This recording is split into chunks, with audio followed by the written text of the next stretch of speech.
Hello everyone, this is the video review slash my thoughts on the episode of Transformers Prime from Season 2.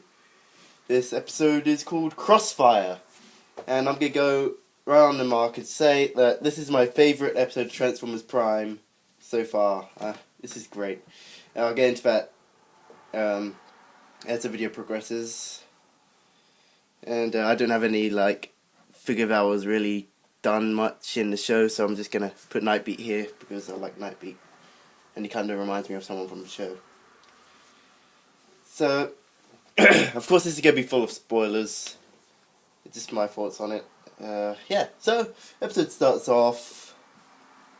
Well, actually, let's start off with what I thought this episode was about. I thought the episode was about Arachnids turning against the Decepticons, and that's what she basically did in the episode.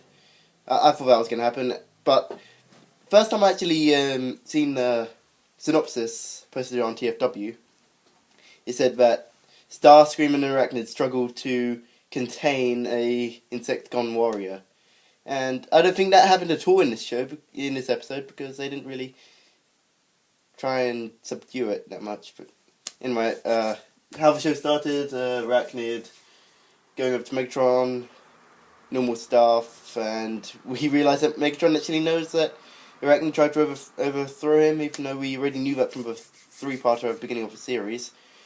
Then we see Dreadwing, and Megatron's giving him orders to annihilate or kill Arachnid. So that's where the episode starts, and we go to the normal titles. Then we get to the actual, I think the most shocking part of this episode is in the first 5 minutes. Sadly, I was spoiled on this, 2 minutes before I actually started to watch the episode, but I'll get into that when we get to the actual part which is spoiling. So, Dreadwing brings, Breakdown to the site with Arachnid, so it's 3 Decepticons there, and Arachnid just does all these weird one-eye jokes to Breakdown, because Breakdown has one eye. So she's like, I know we've never seen eyes to eye, but I hope we can patch things up. It's hilarious. I was laughing out loud at that, but I was like, that's so funny. I love her. I like Arachnid. I don't love Arachnid. I like Arachnid. I like every character in Transformers Prime except for maybe I don't know, Bulkhead a bit. But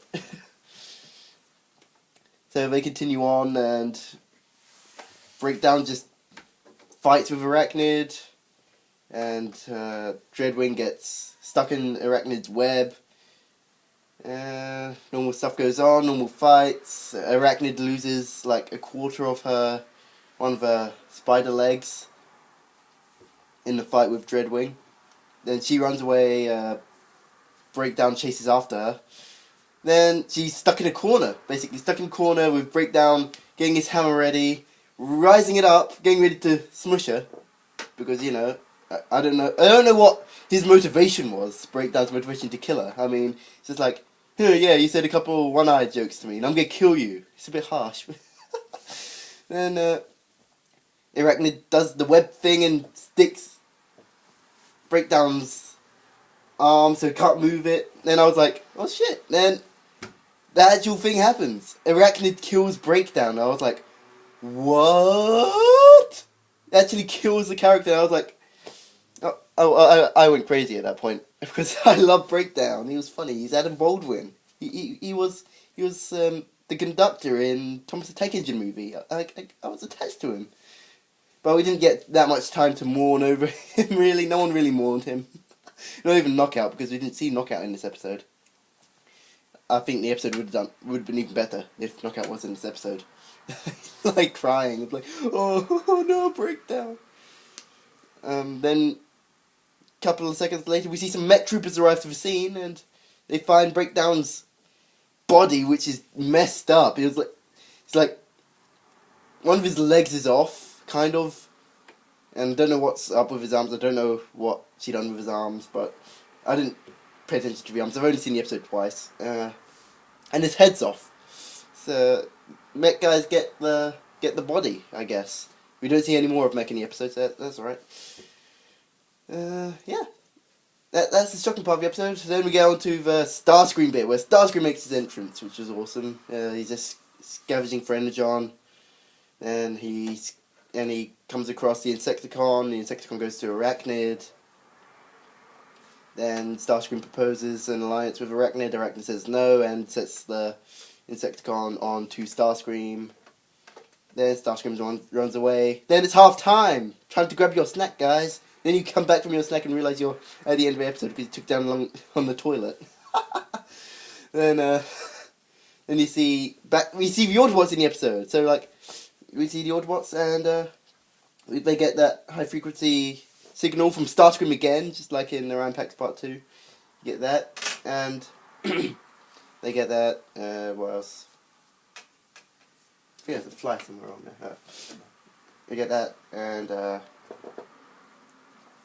they go to Starscream. Starscream supplies them with intel regarding Arachnid and the Insecticon.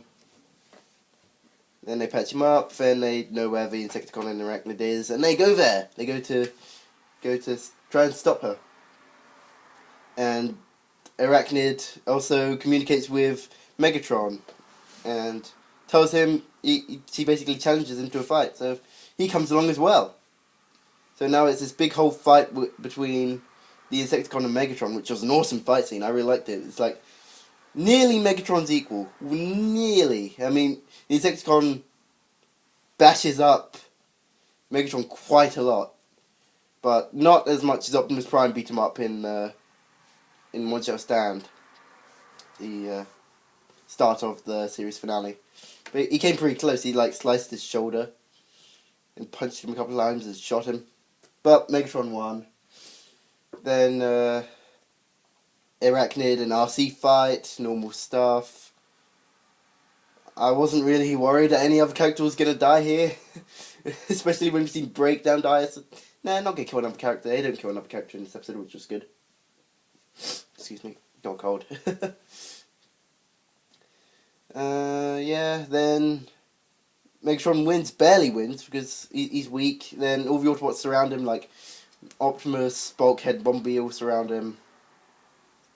They all like surround him, and then Dreadwing comes back in, and he's like, yes! Because I'm starting to really like Dreadwing in this show, because he's awesome. He's blue and yellow. Soundwave colours. He gets in, and I'm going to split this video into 2 parts, so go into part 2 for the rest of the review and my thoughts on the show.